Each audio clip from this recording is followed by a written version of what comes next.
a second. We haven't Sorry. started yet. Just waiting for the signal. Hi, welcome back to the final round of the SCG Bangkok Business Challenge at SASIN 2018. So we've done 2 teams already. Please give a warm welcome to our 3rd team, Fresh to Joy from SASIN School of Management, Thailand. Let me remind the team. So you have 30 minutes altogether, and then after 5 minutes, the judges will be allowed to ask questions. Okay, become fully interactive. We'll have 3 time warnings, 1 after the 5 minutes to allow for the interactive session, and then 3 minutes and 1 minute before the end. Okay, so please keep an eye on our timekeepers in the front here. Okay, for the audience, please turn off all your communication devices. So the team Fresh to Joy, are you ready? Yes, we are. You are? Okay, so we'll start the clock as soon as you start, all right? Okay, good luck. Good morning, everybody. So we are Fresh to Joy, and we will save the world with 1 strawberry at a time. So do you know that fresh food market affects with issue with molds the most, especially in the soft fruit, which has the market size of $200 billion. And 1/3 of that become waste because of mold. And now look how big of that waste affect our economy, and even more affect our environment. Now that figure of CO2 emission is equivalent to over 50 million households of energy usage per year. So soft fruit is very prone to mold. Therefore, there are currently 3 existing technologies: wax, UV, and silver nano. Those technologies can help their extend several days of fruits. However, it comes with a very high expensive cost. Therefore, there is a need in the market for effective product with an affordable price, and Fresh to Joy can deliver that. Hi everyone, my name is Joy. I'm the inventor of Fresh to Joy. I really love my product. Fresh to Joy is effective, affordable, and easy to use. The sachet, you put sachet in the box of berry, and mold problem is gone. And how does it work? Fresh to Joy is a porous polysaccharide base. It have a 2 layer. The inner layer is essential oil, and the outer layer is polysaccharide. When the base absorb the moisture, is making the pore become larger and releasing essential oil that inhibits mold. Now, Fresh to Joy is my master degree project. It's protected by patent on formulation and process. And in addition, we also have trade secret. I'm so proud to present the effectiveness of Fresh to Joy. On the screen, we'd like to show you the number of days before mold would appear.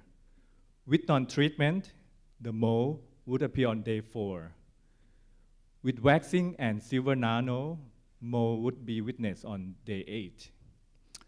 With the most popular treatment in the market as of now, UV technology, mold would be found on day 12. But with Fresh to Joy, mold would be found on day 14. I'd like to emphasize to you again that Fresh to Joy is easy, effective, and safe. There's no switching cost, meaning no big investment on the machine. It's the most effective solution, and it's all natural, food-grade ingredients. And most important of all, it's easy to use. Now let's hear our marketing plan. So as you can see in the picture, there's a huge potential market in the fresh fruit treatment industry. And for the global number, market size is around over $24 billion with 7% growth rate. And we scope down to Southeast Asia with a market size of $1.7 billion US dollars with 5% growth rate. Now, who pays for the fruit treatments? So there's a mold issue throughout the whole supply chain, but there are four main stakeholders who affect the most, which are exporters, wholesalers, importers, and resellers. We target importer first. Why? Because we go and talk to our customer, many retailers, wholesalers, importers. We found out that the importers in Thailand get the pain the most due to two reasons. So there usually imports high value of fruits, such as premium fruits, strawberries, raspberry, cherries. And two is those fruits has a very limited shelf life. We met two of the biggest and well-known importers of premium fresh fruit in Thailand, Wachamon and Ek Thai Farming. They are very excited with our product. Therefore, one of them, Ek Thai Farming, has already sent us a letter of intent that requires our product to test it with their strawberries. And if the outcome turns out as our claim, then they will be interested in buying Fresh to Joy. Can we understand a little bit the extent to which you've actually tested the product already? How much testing have you done? Where is the testing performed? Have you done it all the way through to the consumer at home? Talk to me about how large a sample of data set you have right now. Now, I would like to let my inventor answer about the testing lab. Now, my product is tested with the other fruits such as blueberry, raspberry, and strawberry around 1 year ago. In the lab scale that we have tested 10, 20 a number of times, and That's third-party testing, or is that your testing? It's our testing. Do you have third-party verification of it? Actually, we did that with macro, okay, but with strawberries and chili and okay, but some other fruit and veggie as well. But you've not tested this yet in a operating environment under sort of normal conditions, because the conditions in your lab must be very different than the conditions in a large warehouse for a fruit importer.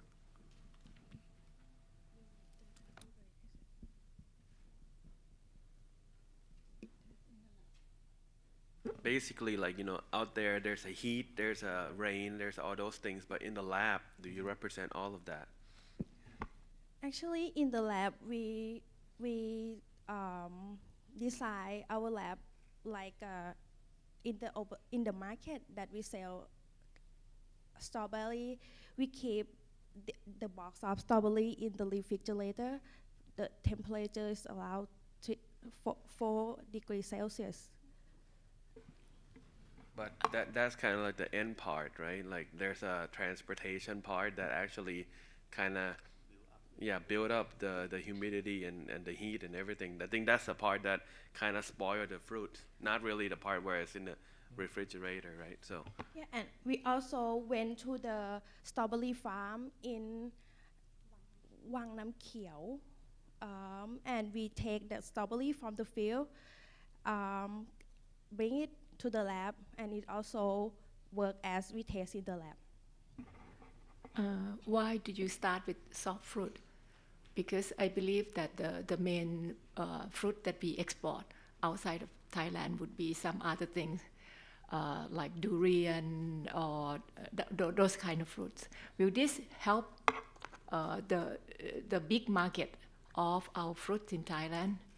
Normally the strawberry, I would say that we consume within the country, so it will not require that long days of storage.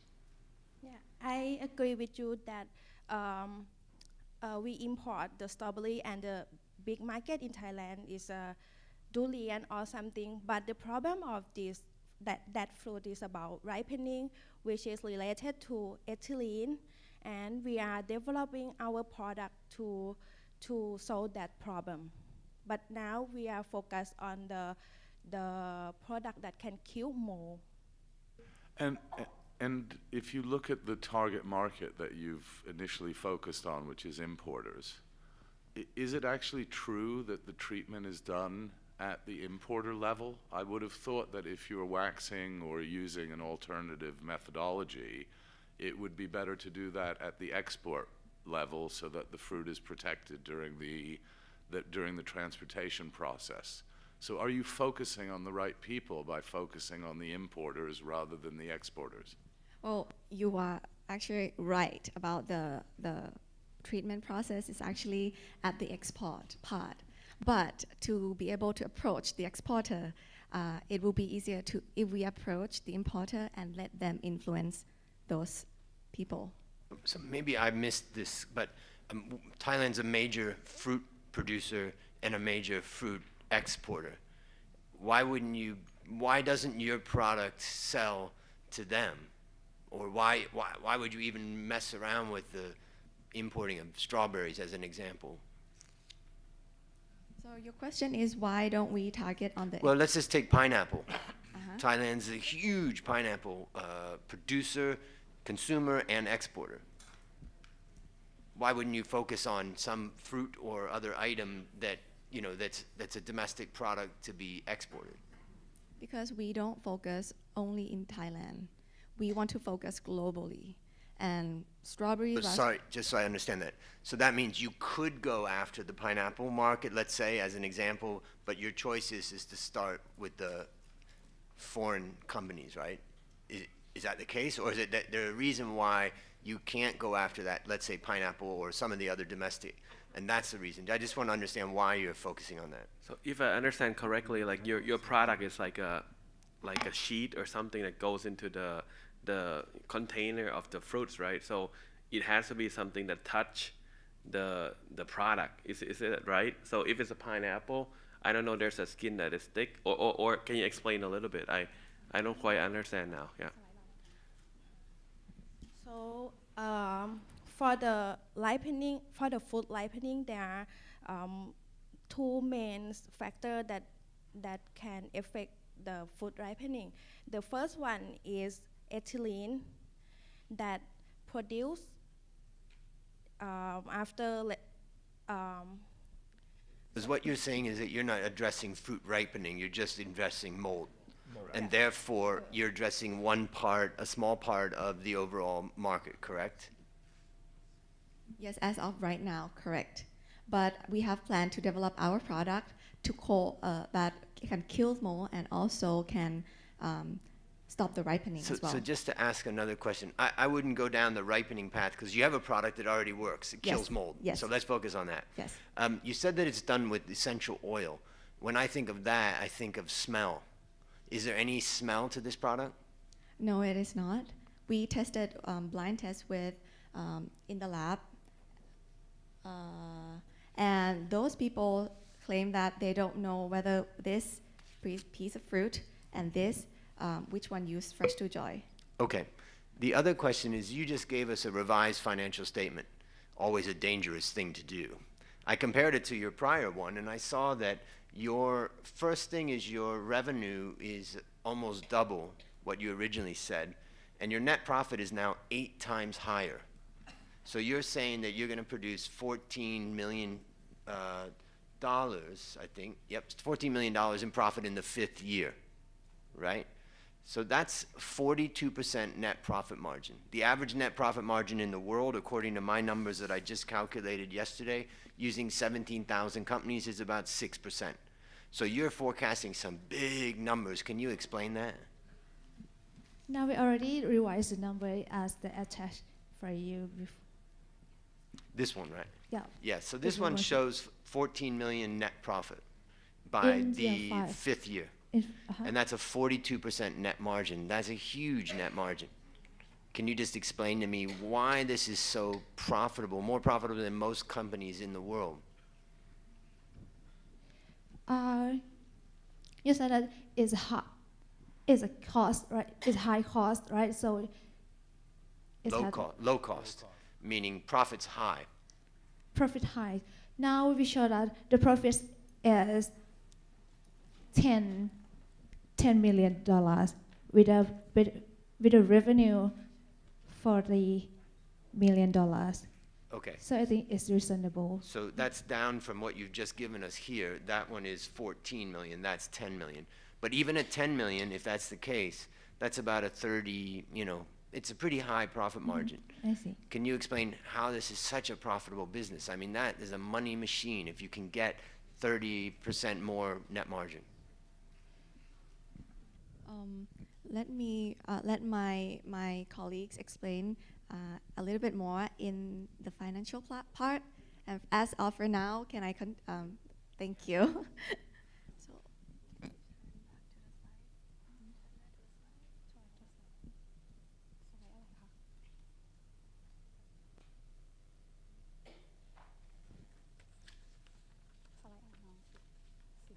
okay, so for the importer, they normally be able to sell 40% of their product at the full price, 30% at half price, and the rest is mold. But with Fresh to Joy, we can increase that capacity so they can sell 60% at full price and 40% at half.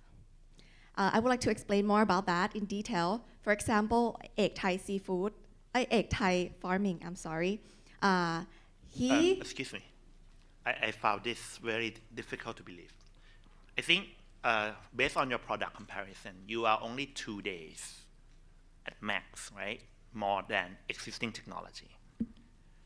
But only 2 days, right? Your next competitors is, I think, about 12 days that will start to show more. You said the more shown on your product for 14 days. So basically, let's say Top Supermarket, which is one of your kind of potential contact, right? Have about 2 more window gaps, 2 more day window gaps.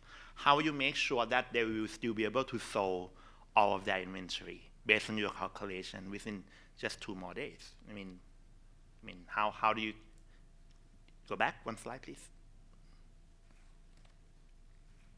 See, your assumption to that after customer switching to your product, there will be no more waste. Yes. But I found that's hard to believe because it's just expanding 2 days window. So what is your logic that within just 2 more days of selling window, that your customer will be able to clear about, let's say, 30% of their inventory? Actually, I'd like to explain that normally strawberries in the box, it would last about 4 days, production date and base before. At macro or at tops, it would be 4 days. And then we intend to add another 8 to 12 days. So, okay, fresh food in people perception, they would buy and consume right away. They wouldn't want to leave such product for a long period of time. So we think that the gap that we can expand from 4 to 12 days. I think you're misleading us here. See, existing technology have, let's say, 10 days of sale period without mold showing up, right? That's the next technology. And that technology is being used right now. So if you said that a typical sale window of a supermarket item is 4 days, so basically, if I'm top buyer, I buy a UV coated strawberry. Okay. I already have 10 days.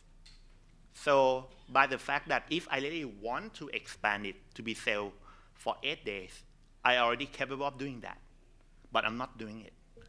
I think the problem is that in the slide that you're showing us, you're comparing complete non-treatment with your treatment. The question we have is, if you compare how much of the 30% mold does the current technology reduce already? So, where is the slide that shows what your product is compared to someone who's already using UV or nano silver or one of the other coating technologies? okay with the UV. Or is it that it provides the same thing but at a cheaper price point? Is Right, that what that's- you're really that's saying to us? Right. So UV technology, I like to say that it has a high investment cost in machine. For example, like a heavy duty UV machine, it would cost about 200,000 US dollars, right at the beginning. But this thing is already done, right? People are selling fruit today. So whatever price, whatever sale they have at the moment, it's already incorporating these things. You're gonna come in with new things, asking, let's say, importer who may be already invested in a UV machine and haven't really got a payback period of that machine yet, to scrap it and then switch to yours, which, I don't know, added how much money back to the importers kind of revenue. So this is kind of confusing and a little. So that basically, what it sounds to me like, first of all, is the savings to the shipper or the company that's shipping it in. We're doubting that. It's probably a lot less than what you're saying. Then you say, okay, let's take it from another angle and say, well, we're much cheaper than UV.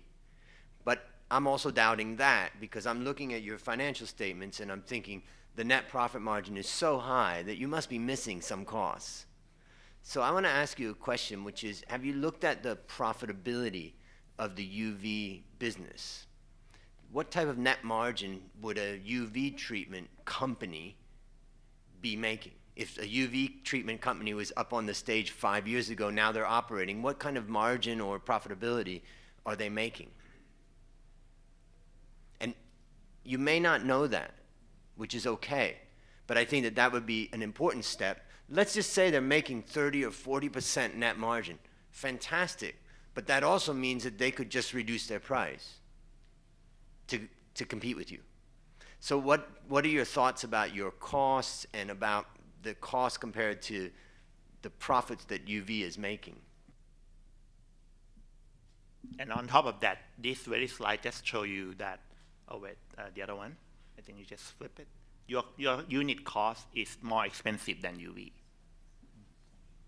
right? So if I'm an importer, I'm already invested in UV, then over the long period of time, I'm actually making my product more competitive to tops, which they are the one who is my customer. So your whole proposition here, meaning that what I'm about to sell to tops has higher variable costs, which I probably don't like. One question for me. If you just think about the product itself, I want to know, like, at the end of the product life, you throw it away, right? Yes. Does it harm any of the environment? Because I know, like, if it's a UV, there's nothing. When it's done, it's done. But for you, when it's done, there's that sheet that you need to dispose. So talk about that a little. So our product is 100% biodegradable. So there will be no harm to the environment. So the logic is similar to the strawberry size slides. So we reduce this much of CO2, but we might increase this much of CO2, but the gap is still huge. So is it biodegradable material that the essential oils are wrapped in, or what's the wrapper for the? Polysaccharide. Okay. So it's biodegradable. Yes. Okay. And are you concerned at all? Let's focus on something else right now, which is consumer perception of your product.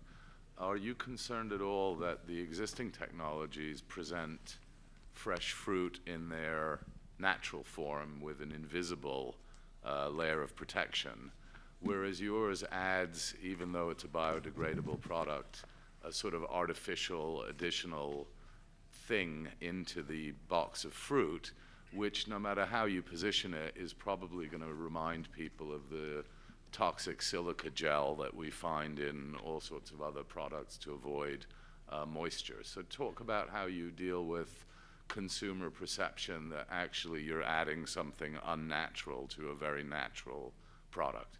Can it be claimed as organic, right? I think it's the same thing. Well, it cannot be claimed as organic because organic is like come from the roots of the source. Like the source must be very, no chemical at all from the start to the end. But we can claim that we are 100% natural. So if I have a box of organic strawberries that I've spent money having certified and I add your product to it, does it make the product not organic anymore?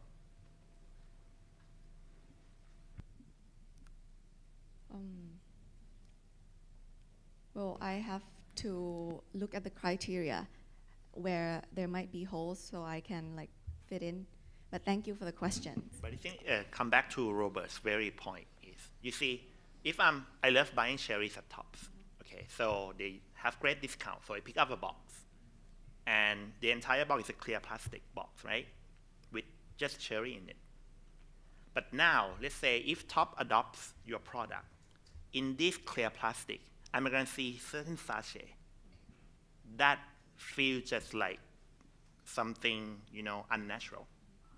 I may or may not lead the red level, but I will say, hey, if it's this pudding in, how old is this thing? Then that's what his point, did you check with consumers' perception on whether or not would they prefer just buying a coated fruit, which looks natural, while you have this tangible reminder that, hey, this thing is somehow being chemically altered, which maybe lengthen the shelf life, but I don't really care, just one fresh thing.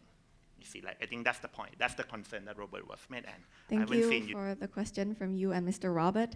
Actually, I am about to get into that, several slides. So yesterday we got lots of suggestions. Thank you for you, Mr. Robert, that suggests that point. So we try to think in customer point of view, that they might feel, as what you said, they might feel awkward to see that sachet in their fruit box. So now we are very interested in going into cooperate with a packaging company that would make our products seamlessly for the customers, that they wouldn't feel the pain, they wouldn't feel the problem of the sachet. And that would help the fruit as well. So yesterday we already, we already talked to SCG about our interest in cooperate with the product, with the packaging. And we are now heavily doing research on this as well.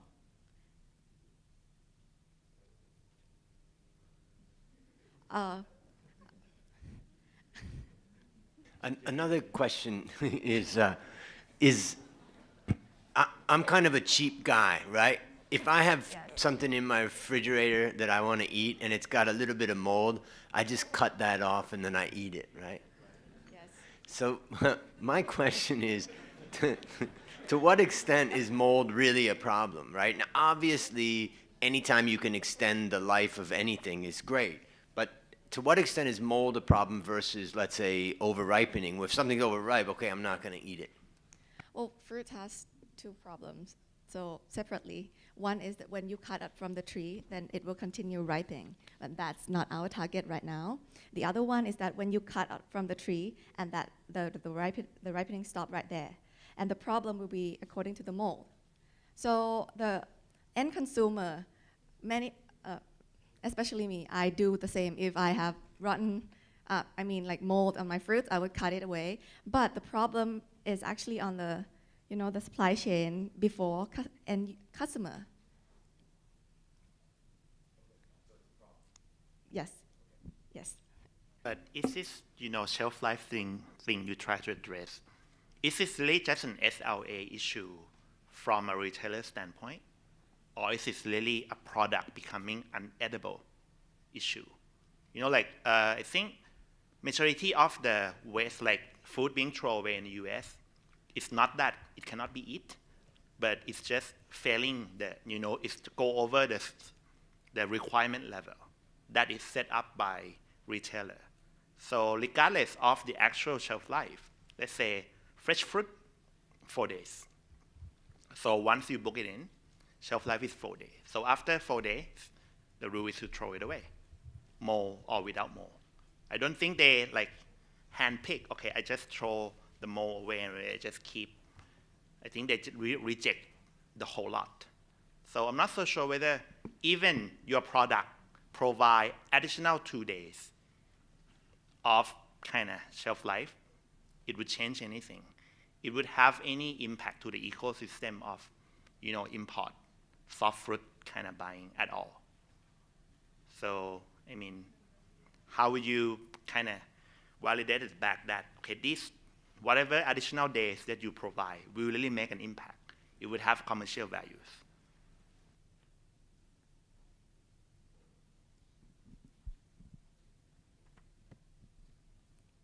Well, that case is in the US, right? But from my market survey, it might be my fault that I haven't surveyed in the US market yet. But what I found in Thailand, our retailer, wholesalers, our suppliers does not strict to the regulation that much. So if the fruit, so for example, top, they take out the molds out of the strawberries every day, in the morning and at the end when they. Thank you very much, Fresh Joy. I'm afraid we've run out of time. Please give a big hand to Fresh Joy from Sasin.